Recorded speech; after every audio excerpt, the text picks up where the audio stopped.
নষ্ট হয়ে যাওয়া জিনিস থেকেও অনেক সময় অনেক দারুণ কিছু হয়। হ্যালো ভিউয়ার্স, আসসালামু আলাইকুম। আজকে চুলায় ১ লিটার তরল দুধ যখন আমি দিলাম, তখনই দেখলাম আমার তরল দুধগুলো নষ্ট হয়ে গিয়েছে। তো আমি ভাবলাম এটি যখন ছানাতে পরিণত হয়েছে, তাহলে আমি এটি দিয়ে কিছু বানিয়ে ফেলি। তো যেই ভাবা সেই কাজ। তো আমি আজকে বানিয়ে ফেললাম সেই নষ্ট হয়ে যাওয়া দুধের ছানা দিয়ে স্পঞ্জ মিষ্টি বা যেটাকে বলা হয় ছানার রসগোল্লা। প্রথমে আমি একটি প্লেটে ছানাগুলোকে নিয়ে হাতের তালু দিয়ে ঘষে ঘষে খুব ভালো করে মথে নিয়েছি।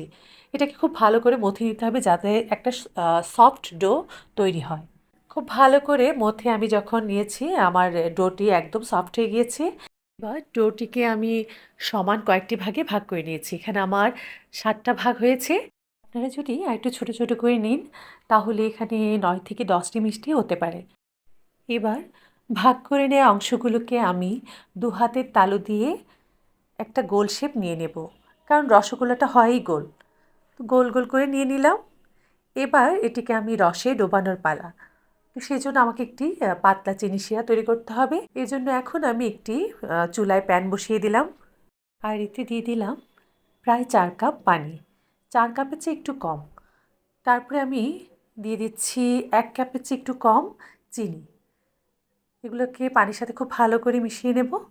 আমাদের এখানে চিনি শিরাটা অতটা ঘন করার কোনো দরকারই নেই। পাতলা একটি শিরা, একটা বলক আসা পর্যন্ত অপেক্ষা করলেই হবে।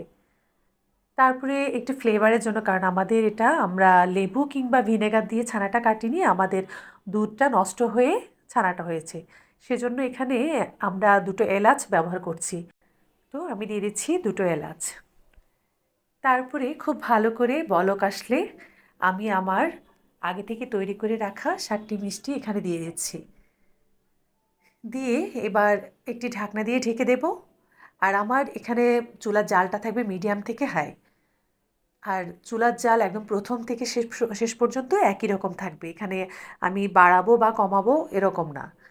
আপনারাও সেটা চেষ্টা করবেন জালটা যেন একইভাবে থাকে। তারপর ঢাকনাটায় আমি একটি লবঙ্গ দিয়ে ছিদ্রটা বন্ধ করে দিয়েছি। ঢাকনা দিয়ে ঢেকে দেওয়ার পর আমরা ঢাকনাটা খুলব না। এভাবে ১৫ মিনিট আমি একই জালে জাল দেব। মানে আমি কখনো জালটাকে বাড়াবো বা কমাবো না। আর মাঝে মাঝে আ একটু ধরে নেড়ে দেব। তবে কোনোভাবে ঢাকনা খুলে নাড়া যাবে না। একটু হালকা হাতে নেড়ে দিলেই হয়ে যাবে। এভাবে আমি ঘড়ি ধরা ১৫ মিনিট আমার মিষ্টিটা জাল দিয়েছি। জাল দেওয়ার পর আমার মিষ্টিটা আমি ১৫ মিনিট পর যখন ঢাকনাটা উঠালাম, দেখলাম আমার মিষ্টিটা আলহামদুলিল্লাহ অনেক ভালো হয়েছে। তারপরে আমি একটি বাটিতে নিয়ে নিলাম আর কিছু পেস্তা বাদাম দিয়ে পরিবেশন করলাম। মিষ্টিটা একেবারে দোকানের মতো সফট এবং অনেক টেস্ট হয়েছে। আপনারা এইভাবে বানিয়ে দেখবেন, আশা করি ভালো লাগবে। সবাই ভালো থাকবেন। আল্লাহ হাফিজ।